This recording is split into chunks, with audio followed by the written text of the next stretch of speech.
में लिखी होंगी। उस एप्लीकेशन में तो एक एप्लीकेशन रहेगी, एक टीसी रहेगी, और हाँ टीसी जो है रजिस्ट्रार से साइन रहनी चाहिए। ऐसे नहीं टीसी काट दी स्कूल में चलेगा, वो तो खाली पर्चा हो जाएगा एक, ठीक है, नहीं, टीसी जो है एक रजिस्ट्रार ऑफिस से साइन होनी चाहिए अच्छे तरीके। उत्तर प्रदेश के मेरठ के हाई स्कूल का जो बोर्ड है, ठीक है, वहाँ बोर्ड जो ऑफिस है, एक्चुअली हुआ ये कि मैं आपको एक चीज़ बताता हूँ, आपके लिए बहुत इंपॉर्टेंट है ये, ठीक है। तो इसी वजह से अब मुझे दोबारा से चक्कर काटने पड़ रहे हैं। ये बहुत इंपॉर्टेंट इन्फॉर्मेशन है, ये जो मैं आपको डिलीवर कर रहा हूँ, ये इन्फॉर्मेशन ये आसानी से नहीं मिली, आपको आसानी से मिल पा रही है क्योंकि मुझे आसानी से नहीं मिली है। आपको बड़ी प्रॉब्लम का सामना करना पड़ेगा, ठीक है। ऐसे देखो धूप में धक्के खाने पड़ रहे हैं। हेलो दोस्तों, welcome back to my channel. मैं वसीम त्यागी। और दोस्तों आज इस वीडियो में मैं आपको बताऊंगा कि आप अपनी 10th की मार्कशीट में या फिर 12th की मार्कशीट में अपना नाम कैसे चेंज कर सकते हैं। देखो दोस्तों, यहाँ पे एक मसला है, ठीक है। 10th की मार्कशीट में और 12th की मार्कशीट में इतनी आसानी से नाम चेंज नहीं होता है, ठीक है। अब यहाँ पे कई सारे केसेस होते हैं अलग अलग, ठीक है। एक तो केस सबसे पहले ये है कि आपका आधार कार्ड में सही है, आपका पैन कार्ड में सही है, आपका 10th की मार्कशीट में नाम गलत है। तो ऐसे केस में आपको क्या करना होगा, 10th की मार्कशीट चेंज नहीं करानी होगी, आप वो इजीली, मतलब भारी पड़ेगा चेंज कराना, आप आधार कार्ड पैन कार्ड चेंज करा लीजिए 10th की बेस पे, इजीली हो जाएगा। अगर आपको ऐसा करना है कि 10th की मार्कशीट को ही अपडेट कराना है आधार कार्ड और पैन कार्ड के अकॉर्डिंग, तो ऐसा नहीं हो सकता। आधार कार्ड पैन कार्ड से 10th की मार्कशीट चेंज नहीं होगी। उसके लिए आपको गैजेट निकलवाना होगा। गैजेट निकलवाएंगे, गैजेट क्या होता है, ठीक है, ये कैसे बनता है, कहाँ बनता है, कितना बड़ा प्रोसेस है, ये सारी बातें मैं आपको बता चुका हूँ अपने पीछे वीडियो में, और आप जाके डिस्क्रिप्शन में लिंक पे क्लिक करिए, वहाँ पे आप जाके देख सकते हैं, मैंने उसका पूरा प्रोसेस बताया हुआ है। फिर भी अगर आपको कोई जानकारी चाहिए तो आप मुझे वसीम त्यागी 08 इंस्टाग्राम पे मुझे मैसेज करिए, मैं वहाँ पे आपको सारी चीज़ें बता दूंगा इजीली। आप मुझसे वहाँ जाके डायरेक्ट मुझसे बात कर सकते हैं, ठीक है। तो मैं आपको और भी आपका आसान कर दूंगा। तो आपको गैजेट निकलवाना होगा। गैजेट जो भी नाम आपको कराना है, ठीक है, कि भाई मुझे जो है ये कराना है, वसीम से वसीम त्यागी कराना है, एग्जांपल के तौर पे बता रहा हूँ, वसीम से वसीम त्यागी कराना है, ठीक है, या आपकी स्पेलिंग मिस्टेक है, जो भी है उसके लिए, उसके रिगार्डिंग आप क्या करेंगे, गैजेट निकलवाएंगे। तो वो स्टेटमेंट आपकी गैजेट में आ जाएगी कि मेरा ये नाम था और मैं इस नाम से ये नाम कर रहा हूँ, या ये स्पेलिंग में मिस्टेक थी, ये से मैं ये कर रहा हूँ, तो वो चीज़ गैजेट में आ जाएगी। तो वो गैजेट में आ जाएगी तो आप उस गैजेट को, गैजेट के बेस पे अपना आधार कार्ड चेंज कराएंगे और अपना पैन कार्ड चेंज कराएंगे। जब ये हो जाएगा फिर आप जो है, आपका बोर्ड है जो भी आपका CBSE board, UP board, Bihar board, वहाँ पे आप जाएंगे, ठीक है, ये तीनों प्रूफ दिखाएंगे और आप कहेंगे कि हमारा जो है नाम अपडेट करना है, वो कर दो। तो आप इसके बेस पे आपका जो 10th की और 12th की मार्कशीट है उसमें आपका चेंज हो जाएगा। अगर एक दो एक्स्ट्रा डॉक्यूमेंट वो मांगने लगे, लाइक मतलब स्कूल से लिखवा के लाओ या कहीं से लिखवा के लाओ, तो गैजेट दिखा देना स्कूल वाले को, गैजेट के बेस पे वो लिख के दे देंगे, क्योंकि बिना गैजेट के वो भी प्रूफ मांगते हैं। स्कूल वाले भी कहते हैं कि भाई पहले हमें प्रूफ दो तभी तो हम आपका लिखेंगे, हम ऐसे कैसे लिख दें, ठीक है। तो स्कूल वाले भी नोटंकी करते हैं। तो गैजेटर आपके पास रहेगा तो आपको कोई नहीं रोकेगा, ईजिली लिख देगा कोई भी, ठीक है। तो उसके बाद आप जो है अपने 10th और 12th की मार्कशीट चेंज करा सकते हैं। अब आ जाओ यूपी में। देखो यूपी में सीन अलग है।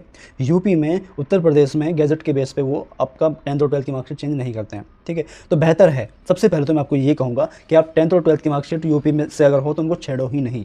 अगर आपसे कोई ये कहता है कि आपका 10th 12th की मार्कशीट में नाम अलग है और आधार कार्ड पैन कार्ड में अलग है, तो आपको जो नाम चाहिए उस नाम का गैजेट निकलवा लो, ठीक है, और उस गैजेट को उनके बीच में लगा दो। इधर आधार कार्ड, इधर 10th की मार्कशीट, और सामने वाला कह रहा है कि अलग है, तो उनके बीच में गैजेट लगा दो आधार कार्ड के नेम वाला, ठीक है। तो फिर वो मीडियम बन जाएगा कि ये जो 10th की 12th की मार्कशीट वाला बंदा है और ये जो आधार कार्ड वाला बंदा है, ये सेम ही आदमी है। तो ये कौन, इसको जोड़ने का काम कौन करेगा, गैजेट। आपके पास गैजेट रहेगा तो वो आपको इजीली आगे जाने देंगे, आपका कोई काम नहीं रुकेगा।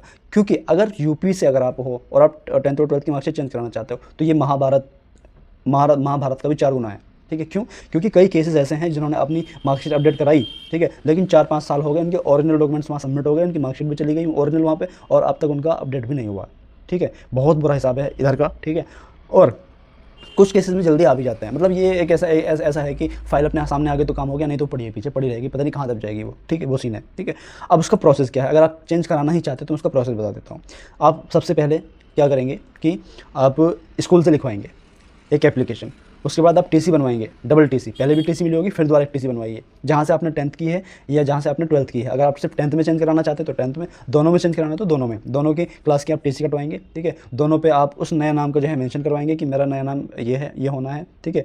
और एप्लीकेशन लिखवाएंगे और उसको लेके जाएंगे कहाँ पे, अपने बोर्ड में। उत्तर प्रदेश, मतलब जैसे कि मेरठ पड़ता है, मेरे एरिया का जो है मेरठ पड़ता है, आपके एरिया का इलाहाबाद पड़ रहा है, क्या पड़ रहा है वो आप देख सकते हैं अपने अकॉर्डिंग, ठीक है। तो वहाँ पे आप जाएंगे, वहाँ आप उसको टीसी को भी दिखाएंगे, उस एप्लीकेशन को भी दिखाएंगे, और अगर आपके पास गैजेट है तो गैजेट भी लेके चले जाइएगा, और अपना आधार कार्ड पैन कार्ड भी दिखाइएगा उनको, ठीक है, कि ये नाम होना है। फिर उसके बेस पे वो आपका जो है 10th 12th की मार्कशीट चेंज करते हैं, मतलब अपडेट करने के लिए डाल देंगे, और आपकी जो 10th 12th की मार्कशीट है वो भी जमा होगी। दोबारा से समझिए, आपको स्कूल से टीसी लेनी होगी, एप्लीकेशन लिखवाना होगा कि आपको क्या नाम करेक्शन करवाना है उसके रिगार्डिंग, ठीक है, और उस एप्लीकेशन में क्या लिखा होगा कि भाई ये हमारा बच्चा है, स्कूल लिखेगा इस एप्लीकेशन को कि ये हमारा बच्चा है और ये मिस्टेक हुआ है और इस नाम में हमें इस नाम से ये करा, इस बच्चे को ये नाम से ये कराना है, ठीक है, और इसमें कोई फ्रॉडबाजी नहीं है, कोई नहीं है, ये हमारा जनरल स्टूडेंट है, इस तरह की बात उसमें लिखी होंगी उस एप्लीकेशन में। तो एक एप्लीकेशन रहेगी, एक टीसी रहेगी, और हाँ टीसी जो है रजिस्ट्रार से साइन रहनी चाहिए। ऐसे नहीं टीसी कार्ड स्कूल में चलेगा, वो तो खाली पर्चा हो जाएगा एक, ठीक है, नहीं, टीसी जो है एक रजिस्ट्रार ऑफिस से साइन होनी चाहिए अच्छे तरीके से, ठीक है, तब आपकी टीसी वैलिड होगी। तो टीसी हो गई और एप्लीकेशन हो गया, और आपकी 10th और 12th की मार्कशीट ओरिजिनल वो जाएगी उसके साथ में। और अगर आपका आधार कार्ड और पैन कार्ड जो है उसमें सही नाम है जो आपको मार्कशीट में कराना है, तो उसकी भी फोटोकॉपी लगा दीजिए, ठीक है, और वो लेके जाइए। अगर आपके पास गैजेट भी है तो गैजेट भी लगा दीजिए, नहीं है तो कोई बात नहीं, यूपी में नहीं है तो कोई बात नहीं, ठीक है, गैजेट भी तो गैजेट भी लगा दीजिए। फिर इसको लेके आप जाइए वहाँ पे और उनको बताइए कि ये प्रॉब्लम है, वो तुरंत आपकी जो है डॉक्यूमेंट लेंगे और आपके जो है लेने के बाद आपको वो अपडेट करना डाल देंगे। और वो अब उसमें वो कहते हैं कि 2 से 3 महीने में आ जाता है, लेकिन अब ये तुम्हारा लक है कि 2 से 3 महीने में आ जाए, आ भी जाता है, ऐसा नहीं है आता नहीं है, आ भी जाता है, ठीक है, लेकिन अगर फाइल आपकी फंस जाती है तो फंसी रह जाएगी और ये प्रॉब्लम हो जाएगी बहुत बड़ी। क्योंकि मुझे चेंज कराना था, मैंने यही प्रोसेस फॉलो किया था तो मेरा नहीं हुआ था, ठीक है।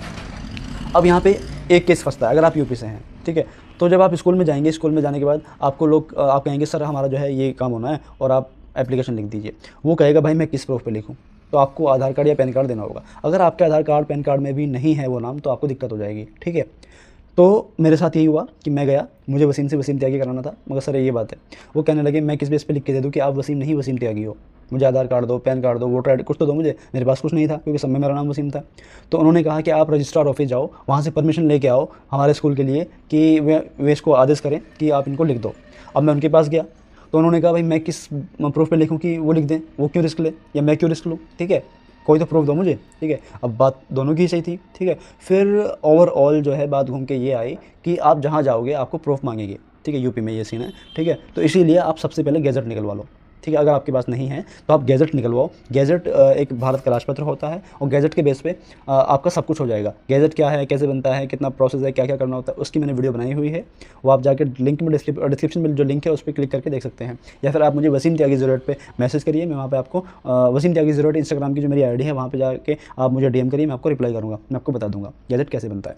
तो आप गैजेट करिए, गैजेट के बेस पे अपना आधार कार्ड चेंज कराइए। आधार कार्ड चेंज कराने के बाद आप जो है स्कूल को दिखाइए कि सर ये हमारे पास प्रूफ है, फिर उसके बेस पे वो एप्लीकेशन लिखेंगे और टीसी बनाएंगे आपकी, ठीक है, तब जाके आपका काम हो जाएगा, यानी कि प्रूफ मिल जाएगा आपको। गैजेट से आपकी शुरुआत हो जाएगी और फिर उनको लेके आप जो है वहाँ जा सकते हैं अपने बोर्ड में, वहाँ पे आप 10th 12th की मार्कशीट जो आपकी है वो अपनी चेंज करा सकते हैं, ठीक है। और अगर आप दिल्ली से हैं, किसी दूसरे स्टेट से हैं, तो गैजेट के बेस पे ही हो जाता है, इसमें इतना घूमने की जरूरत नहीं होती है। सिर्फ गैजेट निकलवाओ और ना तुम्हें स्कूल जाना, ना तुम्हें टीसी कटवानी, ना तुम्हें कुछ नहीं कराना, गैजेट लेकर और आधार कार्ड पैन कार्ड लेकर चले जाओ, हो जाएगा तुम्हारा काम, ठीक है। तो इस तरीके से जो है मार्कशीट अपडेट होती है।